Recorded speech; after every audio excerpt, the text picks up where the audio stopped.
என்னால் ஒருத்தன் கூட வந்து இருந்துட்டு ஃப்யூச்சரில் என்ன அவ்வளோத்தனெல்லாம் என்னால் கல்யாணம் பண்ணிக்க முடியாதுப்பா. அதை யார்கிட்ட எப்படி சொல்லி புரிய வைக்கிறதுன்னு தெரியல. சமூக ப்ரெஷர்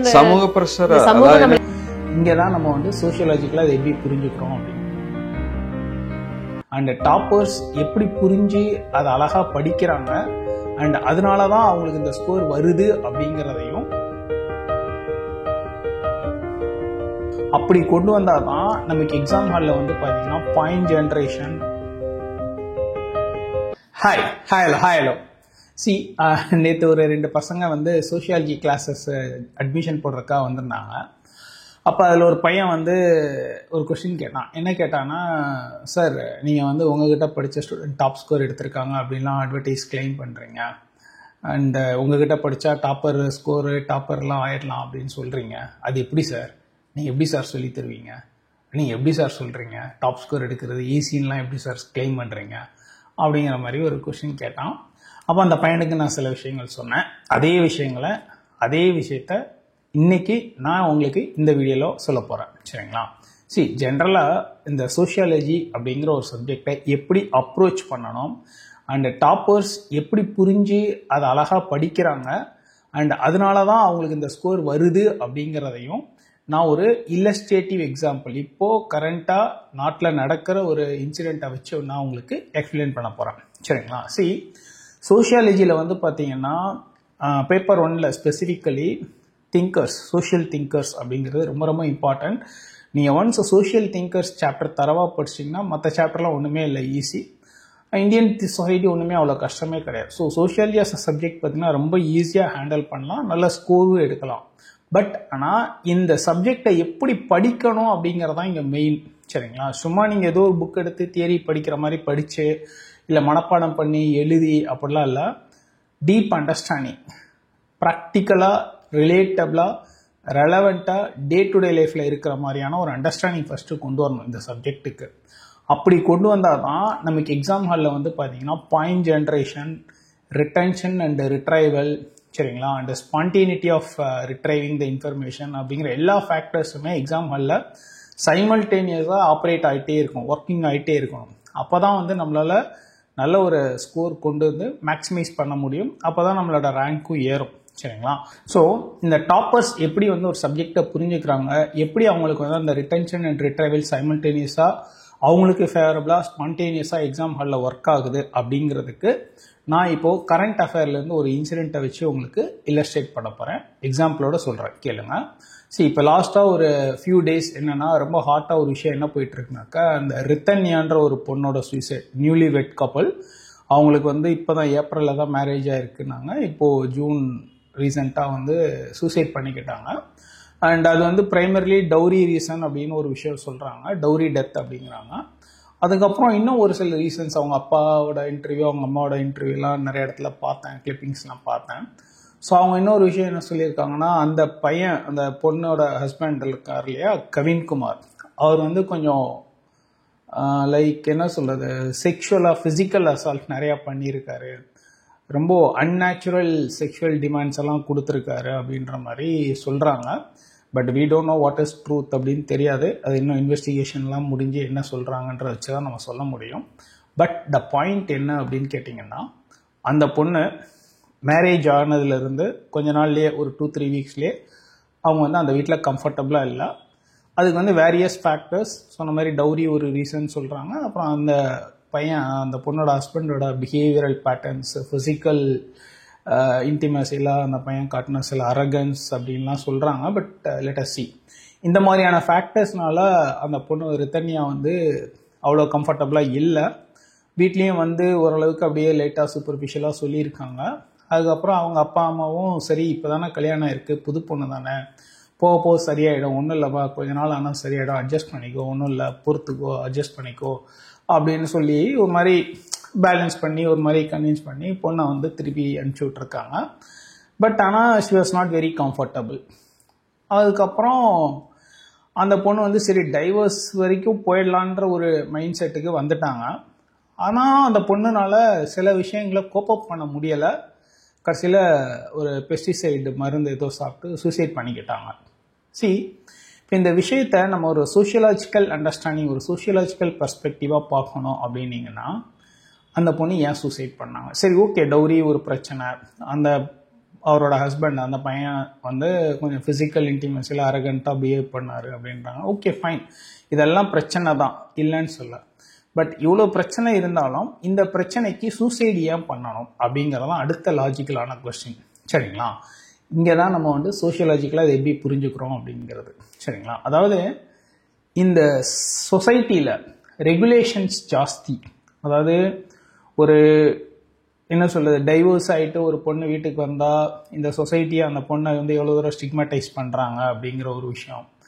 அதுக்கப்புறம் ஒருவேளை திருப்பி கல்யாணம் பண்ணி இன்னொரு செகண்ட் மேரேஜ் பண்ணலாம். அந்த பொண்ணு அவங்களே சொன்னாங்க, இன்னொரு செகண்ட் மேரேஜ் போகிற இன்ட்ரெஸ்ட்டும் எனக்கு கிடையாது, இனிமேல் மேனே வேணாம் அப்படிங்கிற ஒரு ஸ்டேஜிலலாம் அவங்க எழுதி வச்சுருக்காங்க, சூசைட் நோட் வாய்ஸ் ரெக்கார்டு கொடுத்துருக்காங்க.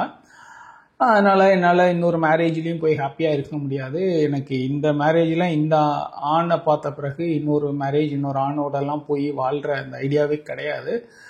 அண்ட் நான் வந்து வீட்டில் இருந்தேன்னா அப்பா அம்மா உங்களுக்கும் மனசு சங்கடமாக இருக்கும், அப்பா நீங்கள் ரொம்ப கோவப்பட்டு அவங்களோட போய் ஏதாவது சண்டை கிண்டை போட்டு ஏதாவது பண்ணிடுவீங்க.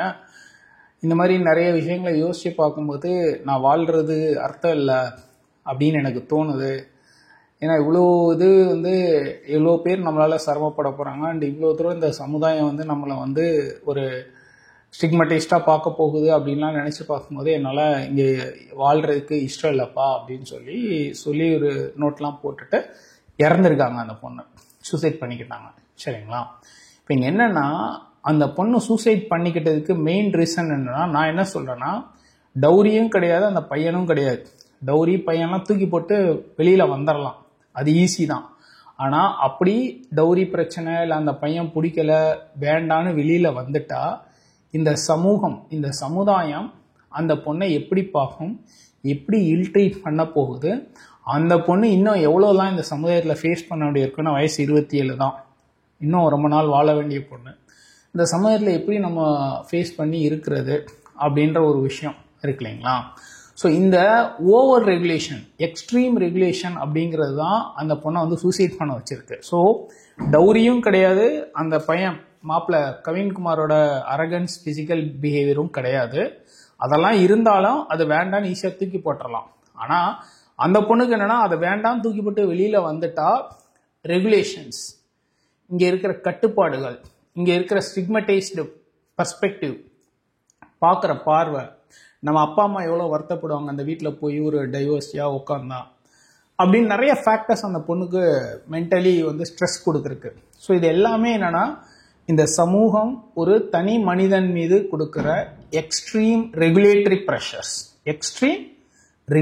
ப்ரெஷர்ஸ், இந்த மாதிரியான எக்ஸ்ட்ரீம் ரெகுலேட்டரி ப்ரெஷர்ஸ்னாலையும் சூசைட்ஸ் நடக்குது அப்படிங்கிறது தான் இமைல் டர்கிம்ஸ் டைப்ஸ் ஆஃப் சூசைட் அப்படின்னு ஒரு கான்செப்ட் இருக்குது. நம்ம சோஷியாலஜியில் திங்கர்ஸில் படிப்போம்.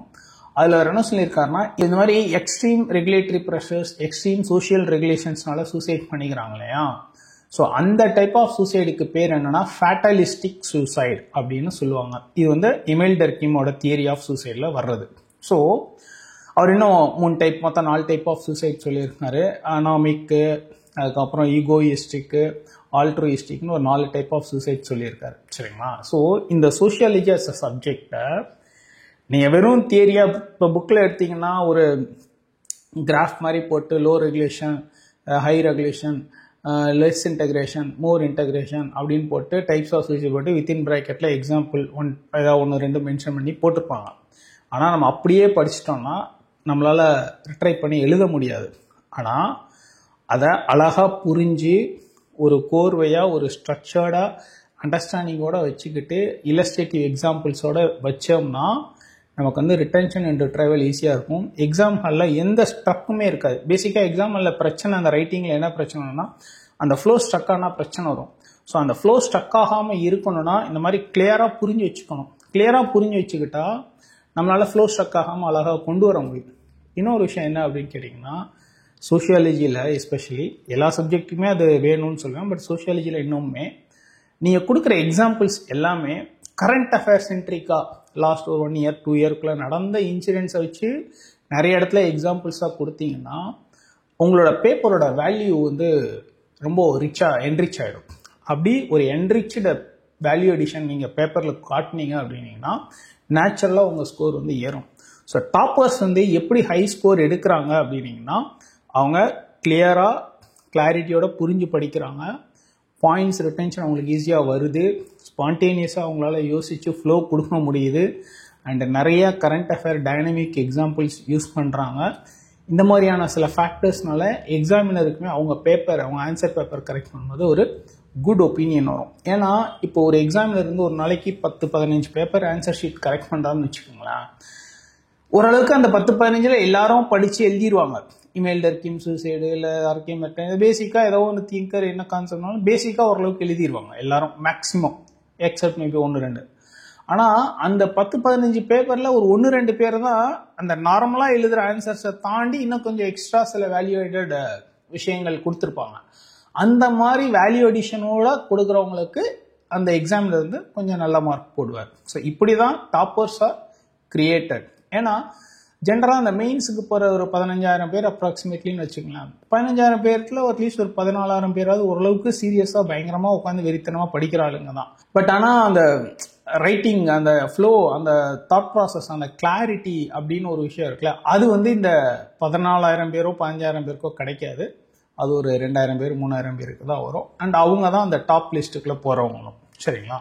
So the point is sociology as optional subject வந்து பார்த்தீங்கன்னா யார் வேணால் படிக்கலாம். இன்ஜினியரிங், நான் இன்ஜினியரிங், மெடிசன், நான் மெடிசன், என்ன சொல்கிறது, பேராமெடிக்கல் கோர்சஸ், எனிதிங், யார் படித்தவங்களும் என்ன படித்தவங்களுமே சோஷியாலஜி படிக்கலாம். ஈஸியான சப்ஜெக்ட். இன்னொரு விஷயம் சோஷியாலஜியில் என்ன அப்படின்னு கேட்டிங்கன்னா, நம்ம அன்றாடம் வாழ்க்கையில் பார்க்குற, கேட்ட, நம்ம கண் முன்னே நடந்த விஷயங்களை தான் ரிலேட் பண்ணி தியரியாகவும் கான்செப்டாகவும் இங்கே படிக்கிறோம். அதனால் நமக்கு வந்து ஈஸியாகவும் இருக்கும் சோஷியாலஜி அஸ் அ சப்ஜெக்ட் பார்த்திங்கன்னா. அண்டு சோஷியாலஜி வந்து பார்த்திங்கன்னா உங்களுக்கு எஸ்ஏ பேப்பர் ஆகட்டும், ஈவன் எத்திக்ஸ்லேயே கொஞ்சம் சோஷியல் ஃபிலாசபிக்கல் கண்டென்ட் எல்லாத்துக்குமே வந்து உங்களுக்கு ஒரு ஹேண்டியாக சப்போர்ட்டாக இருக்கும். ஸோ சோஷியாலஜியில் வந்து ஒரு டாப்பர் உருவாகுறதுங்கிறது அவ்வளோ ஒன்றும் கஷ்டமான வேலையெல்லாம் இல்லை. கொஞ்சம் சின்சியராக, சீரியஸாக, ஸ்ட்ரெனஸாக, ரிலீஜியஸாக, மெட்டிகுலஸாக எஃபோர்ட் போட்டு கிளாரிட்டியோட படித்து கரெக்டாக புரிஞ்சு பாயிண்ட்ஸை ரிட்ரைவ் பண்ண தெரிஞ்சு பழகிக்கிட்டீங்க, ப்ராக்டிஸ் பண்ணிக்கிட்டிங்கன்னா டாப் ஸ்கோர் எடுக்கிறது ஒன்றும் அவ்வளோ கஷ்டம் இல்லை. சரிங்களா? ஸோ அப்படி தான் வந்து நம்மக்கிட்ட படித்த ஸ்டூடெண்ட்ஸ் டாப் ஸ்கோர் எடுத்தவங்களாம் அந்த மெத்தடில் தான் பண்ணாங்க. அதனால அவங்க டாப் ஸ்கோர் எடுத்திருக்காங்க. சரிங்களா? ஸோ நீங்களும் நம்ம என்ன சொல்கிறோமோ, என்ன கிளாஸில் புக்கு, நோட்ஸ், என்ன படிக்க சொல்கிறோமோ இதெல்லாம் கரெக்டாக டெஸ்ட்டு எல்லாமே பண்ணிங்கன்னா உங்களுக்கும் அந்த டாப் ஸ்கோர் எடுக்கிற ப்ராபபிலிட்டிங்கிறது ஈஸியாக ஒர்க் அவுட் ஆகுறதுக்கு high chances are there, right? Thank you. Wish you all the very best. Bye. Emile Durkheim's theory of suicide analyzes suicide through a sociological lens, focusing on social integration and regulation. Definition of suicide. Durkheim defines suicide as a death resulting from an act committed by the victim, knowing that it will cause their death. Egoistic suicide. Egoistic suicide occurs when a person's lack of integration into society leads to isolation, loneliness, and self-destruction. Altruistic suicide. Altruistic suicide arises from over-integration into a group where the person may die for the collective good of the group. Anomic suicide. Anomic suicide is the result of a state of normlessness, causing confusion and despair, often due to rapid societal change. Conclusion. Durkheim's groundbreaking theory of suicide introduced the idea that social factors significantly influence suicidal behavior and continues to influence sociological research.